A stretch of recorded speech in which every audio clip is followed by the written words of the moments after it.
Get that man back on your team. All the Mets had to do was beat the worst team in your division. Fire their coach. You didn't deserve it either. Oh, 100%. Now, football's getting put to bed for now. But before we even go into this, we need to have a moment of silence.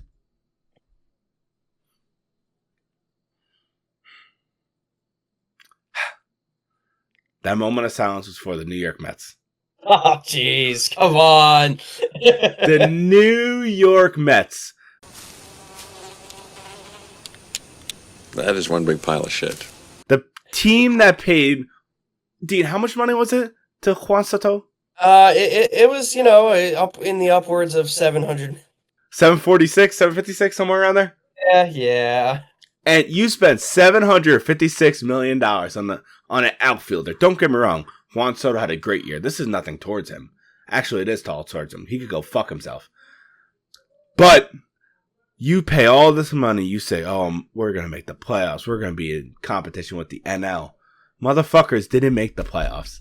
They got eliminated because, correct me if I'm wrong, they lost their last series to the Marlins. Where you specifically said on the podcast they had the easiest way to the playoffs. And they did. And they proceeded to shit the bed. Look, it just kind of showed that it wasn't meant to be, obviously, for them. They didn't have a good enough team to move forward here. They have so many concerns on the team this year, whether it was, their starting pitching staff was a massive L. Their bullpen, which was really not that great outside of Edwin Diaz. Their lineup had a ton of holes in it. It's disappointing from a Mets fan's perspective, right? If you're looking at it, because yes, they did have the easiest schedule, and they easily could have made the playoffs over the Cincinnati Reds, who wound up losing on Sunday. So all the Mets had to do was beat the worst team in your division. Not only that, you lose that series to the Miami Marlins. A week before, you lose a series to the Washington Nationals, which is also one of the worst teams in your division. There were so many opportunities for the Mets to win one more game this year, where they would have made the playoffs over the Cincinnati Reds, and they just didn't, right? There was no life on that, and it's disappointing. And you know what? Before we get to the playoffs and to playoff teams that are actually happy, right? Derek, I gotta give you a mailbag. Are you ready? Oh, I'm so ready. We just got a letter. We just got a letter. We just got a letter. Wonder who it's from. Okay, we got a mailbag. Woo, woo, woo, woo. Okay, so we got a mailbag. He's a regular. Is he alive? He's alive as far as I know. He's definitely not doing well. Nikki from the Bronx. Nikki from the Bronx. Brother, it's been a rough second half of the season for you. So, I feel your pain. Take a deep breath. Try not to watch any TV. Maybe go drink a couple of beers or a 30 rack. Whatever you got to do. Maybe get blacked out and just vegetate for a week, right? Take it nice and easy. However, we have to get to his question. Derek, I'm going to ask you. You give your honest, nice opinion to start off, and let's see what we're thinking here, okay? So, Nikki from the Bronx. Dean, Derek, it has been an absolutely devastating last 2 weeks of my life. I'm not quite sure how to truly comprehend what I've seen. The only thing I can really fathom is that God and his infinite wisdom have a plan for me. That being said, I'm devastated. The Mets have once again crushed my soul and my heart. I have a question for you, and it's as honest as I can make it, and it may be the last question I have until next spring. Oh, God. If you are the New York Mets, what is your first or multiple actionable items heading into this offseason? I'm going to go drink, and I'll listen. So he's asking what's the actionable items heading into this offseason. What should be the New York Mets offseason agenda? Fire their coach. Well, you're already wrong, Derek. They already announced that Carlos Mendoza is coming back as of this afternoon at 3 p.m. So, next actionable item, please. I understand that Mr. Big Schmeat Pete opted out of his contract yesterday after getting eliminated. I don't know what the fuck you have to do. Suck his dick, fly him to fucking Punta Cana. I don't know what the fuck you have to do. Get that man back on your team. He is the first course of action. Besides, I didn't know they extended the coach. Dumbasses, by the way. Well, But they didn't extend him, but they did announce today, their GM Stearns announced today that Mendoza is not going anywhere. he should be going home and never coming back to Citi Field again. But obviously, Pete Alonso opted out of his contract, which means he's going to be out after this year. He's testing out free agency because, let's be honest, he had a solid year this year. He had a pretty solid year. I don't know exactly how many home runs he had in RBIs. Look, everybody knew heading into this year when he signed the contract that he was going to opt out. He really did not disappoint, right? He maybe had the best year of his career. 272 average, 38 home runs, 126 ribbies, 170 hits. This guy balled out for your team. He gave you everything, and he was, not even arguably, he was your second best player on offense this year behind Juan Soto. Yeah. So, smart move by him opting out, right? He bet on himself this year, and he's going to win that bet. He's cashing out. He is going to cash out, whether it's the Mets who pony up the dough or whether it's somewhere else. There's a ton of teams out there that could probably use a third baseman, whether it's somebody in the AL West like the Houston Astros or the Texas Rangers or the Seattle Mariners. He is going to get Paid. a bag from somewhere, Yes. and he earned it. I hope the Yankees pay him. Please. No, stop that. Stop that right now, Eric. Okay. All right. Besides Pete Alonso, you have to fix your fucking pitching staff. Your starting pitchers. That's the first thing. Then you gotta go down to the bullpen. Because it's so sad how Edwin Diaz, Mr. Trumpet Man, is the best thing that's going on in the entirety of that fucking bullpen. Obviously, he is a good closer. We can't say he's not. He's one of the best. In times, he was arguably one of the best closers in the league, but he has sold a lot of games.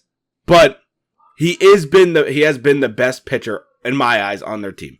But you have to, if you want to build your team, you just paid Juan Soto all that money. You want throughout this entirety of his contract for him to be happy. Because you don't want at any moment because this motherfucker could say, I'm not happy, I want to get traded. And then you just spend all that money, can't sign anyone, can't do all this, even though the MLB, you could just toss out cash like a motherfucker, and you're not able to fix your entire team. Either A, fucking fix his contracts to where he's getting deferred money, to where you're doing what is his name? Bobby Bonilla Day. Bobby Bonilla Day. To where you make a Juan Soto Day, I don't know. Fix it, because you need the money to build that pitching staff. The offense, it could get fixed next year. They had a bad year. Nemo didn't have a best year. Lindor, Soto, he did his thing.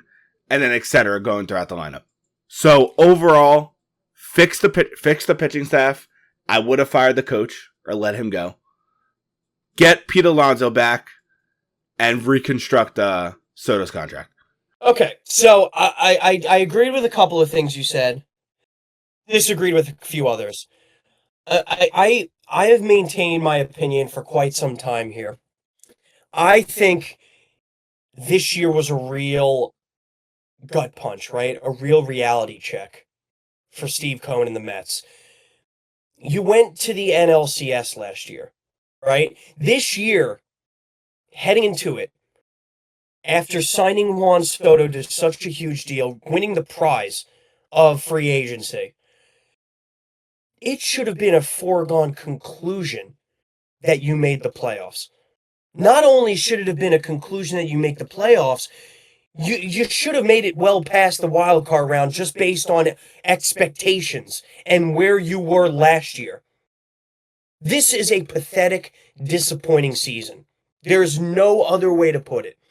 And I think what it shows more than ever is you need an entire reconstruction of how this team is built. Mets fans aren't going to like it. I'm going to say it because I've felt it over the last few years, and I think this year was just another exemplary factor of it. I think the New York Mets should explore trading Francisco Lindor. I do not think he is that central piece that your team needs. Sure, he has had his moments for this team where he has come up big. I'm not going to say last year because that was Pete Alonso's postseason, right? He was the one who carried them. I'm just saying I think they need a change of scenery, and I think they need a new voice in that locker room. I am not going to suggest any sort of players to sign on the offensive side of the ball that would replace Lindor. They're out there. You can replace him like the and I'm not trying to bring the Yankees into this, but replace him like the Yankees did when they lost Juan Soto, right? Replace him on the aggregate. You're not going to be able to get his production maybe at shortstop defensively, but if you sign 2 or 3 guys for his deal, you can get his offensive production in an aggregate. And sometimes that works. Sometimes that overhauls your entire team. It overhauls the locker room. Clearly, they need that because that locker room does not have a voice that it needs. This is a team that completely collapsed the second half of the month. They were number 1 in the MLB after the first 2.5 months of the season. 5.5 game lead over Philly. Playoffs were a foregone conclusion. It was playoffs. That's it. After the All-Star break, they have absolutely plummeted disgustingly. So that's my number 1 thing, right? I know a lot of people aren't going to like it. I think you trade Lindor. I think you get value for him. And I think you start fresh in the locker room, right? I'm also not saying you make Juan Soto captain because he is not captain material. He's not very good. He is a fantastic, great, generational ball player. He is not a captain. Yeah. That's okay. That's okay, though. Yes, yet. Fine, yet. That's okay. There are other veteran presences who can make that decision for you, right? Secondly, I would work on trading Jeff McNeil. See if somebody would be willing to eat the last year of his contract. I think you just need to move on for both parties. He has been on a downward decline ever since his 300 batting average season. That said, right? I think the other biggest thing of this team, and it showed tremendously, going into this year, it was their biggest question mark.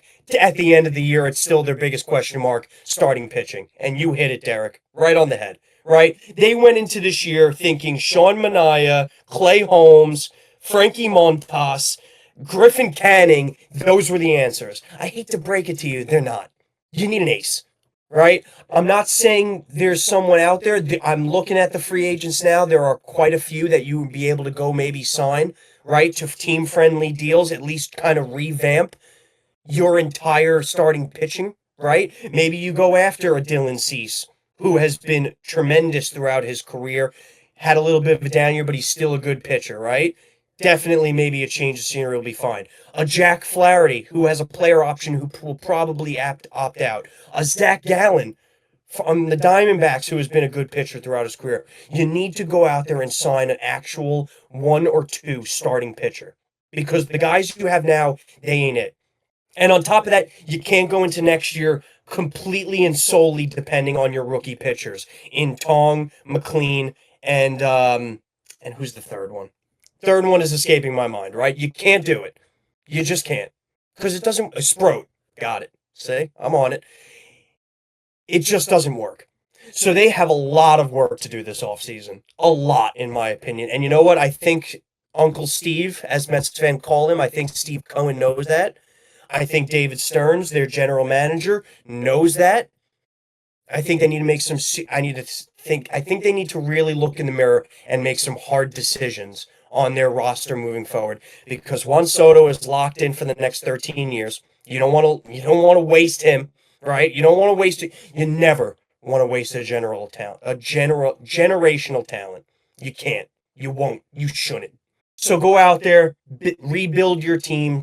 I would honestly do a little soft, very soft soft rebuild, revamp your locker room a little bit, and I think things could be better. Yeah, it's brutal. I understand, like, I do shit on the Mets a lot because obviously they took Juan Soto from the Yankees, but obviously Juan Soto at the end of the day just wanted the most money for himself, which I don't hate. Do what's best for you as a family and all this, that, and the third. I don't hate him. It's just so funny because all the Mets fans we're talking so highly. We're going to make the playoffs. We're going to make the playoffs. We're going to make the playoffs. We're going to do this. We're going to do that. We're going to do this. We're going to do that. The Soto shirt sales sold out just for them to not make the playoffs, and the team to make the playoffs over them is the Cincinnati Reds. Yep. Who, by all accounts, truly did not deserve it. Oh, fuck no. This is an extended playoff, right, where there's 3 wild card team now, and you literally had to win 1 game more against the Nationals or the Marlins, and you couldn't do it. You know what, Mets? You didn't deserve it either. No. It's just that simple. So look in the mirror, accept your fate, make some hard decisions on the roster, get ready for next year. It's going to be a long offseason, Mets fans. Nikki from the Bronx, keep on drinking, brother, because it's going to be a long offseason. Yeah. I'm gonna do a nice prayer for you tonight.